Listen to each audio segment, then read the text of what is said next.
Pemirsa, sejumlah wilayah di Pulau Jawa diterjang banjir hingga pekan ini. Ya, banjir lagi-lagi merendam tak hanya permukiman warga, tapi juga fasilitas umum seperti rumah sakit. Meski para kepala daerah mengaku telah melakukan upaya pengendalian banjir, namun bencana banjir berulang masih terus terjadi. Berikut catatan sepekan, banjir berulang, apa kendali daerah?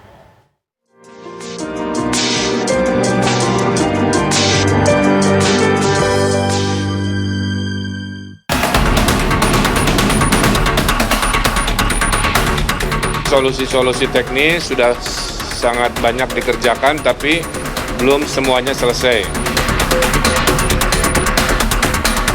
Nggak usah nyalain curah hujan memang tinggi, hari ini memang tidak sanggup, maka harus banjir. Karena harus banjir, maka selamatkan rakyat dulu.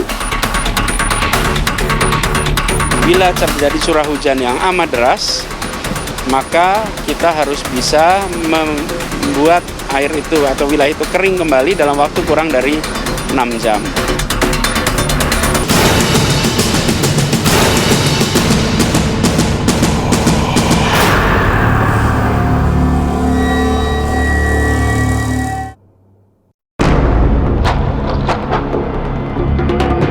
Seperti lautan, beginilah kondisi wilayah Subang, Jawa Barat yang diterjang banjir selama beberapa hari pada pekan ini.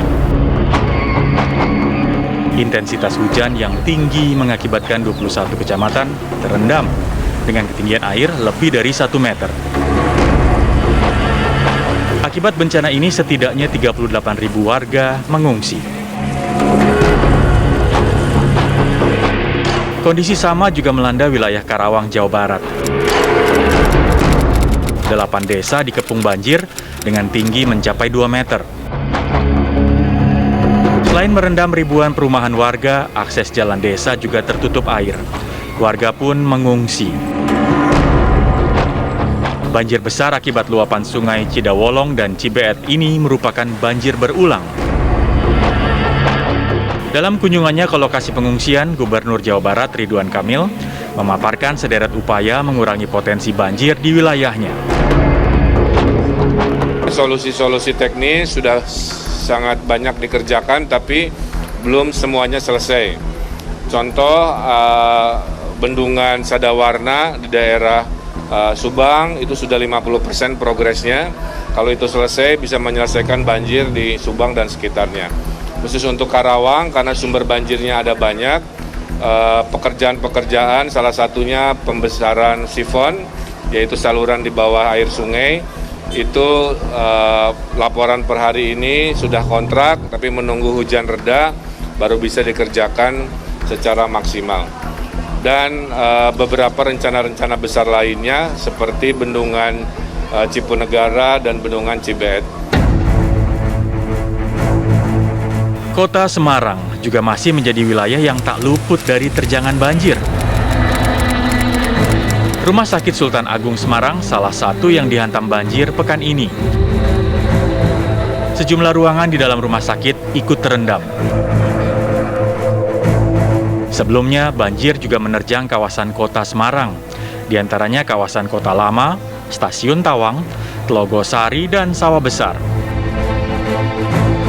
Tak hanya itu, landasan pacu Bandara Internasional Ahmad Yani Semarang juga sempat terendam banjir pekan lalu. Gubernur Jawa Tengah Ganjar Pranowo mengakui banjir yang menerjang wilayahnya kali ini seolah di luar kendalinya. Memang kali ini tambah-nambahnya betul-betul angkat tangan saja. Kita hari ini tidak sanggup. Saya sampaikan kepada mereka harus secara terbuka. Nggak usah nyalain curah hujan memang tinggi, hari ini memang tidak sanggup. Maka harus banjir. Karena harus banjir, maka selamatkan rakyat dulu. Sambil kemudian kita mengkalkulasi pekerjaan-pekerjaan besar yang mesti disampaikan. Maka ketika mau dibuat jalan tol antara Semarang Demak, saya tidak mau jalan tolnya lurus. Saya sampaikan bagaimana kalau sekalian kita membuat bendungan untuk bisa mengelola banjir yang ada di coastal area ini. Yang di Pekalongan juga sama, Pak Basuki sudah membuat satu daik atau tanggul, begitu tapi belum selesai.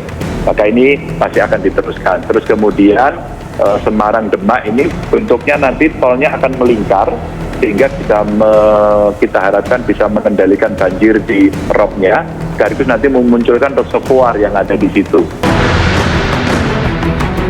Sejumlah wilayah di ibu kota lagi-lagi juga diterjang banjir. Lokasi yang dilanda banjir parah diantaranya wilayah Rawajati, Pancoran, Jakarta Selatan. Ratusan rumah warga terendam air setinggi hingga 2,5 meter. Mereka yang berada di dekat bantaran kali terkena banjir paling parah. Meski banjir masih menghantui Jakarta, namun Gubernur Anies Baswedan meyakinkan jajarannya telah berupaya melakukan pengendalian banjir, sehingga genangan air bisa segera surut. Karena itu setiap kali mendengar informasi ada genangan, maka cek berapa jam kemudian masih genangan atau tidak. Karena target kita adalah memastikan bahwa bila terjadi curah hujan yang amat deras, maka kita harus bisa membuat air itu atau wilayah itu kering kembali dalam waktu kurang dari 6 jam. Nah, di Jakarta ada 3.000 RW. Jadi ketika kita mendengar ada genangan di beberapa wilayah, seperti kemarin ada genangan di Pejaten, ada di Kampung Melayu, hampir semuanya dalam waktu kurang dari 6 jam sudah bisa surut.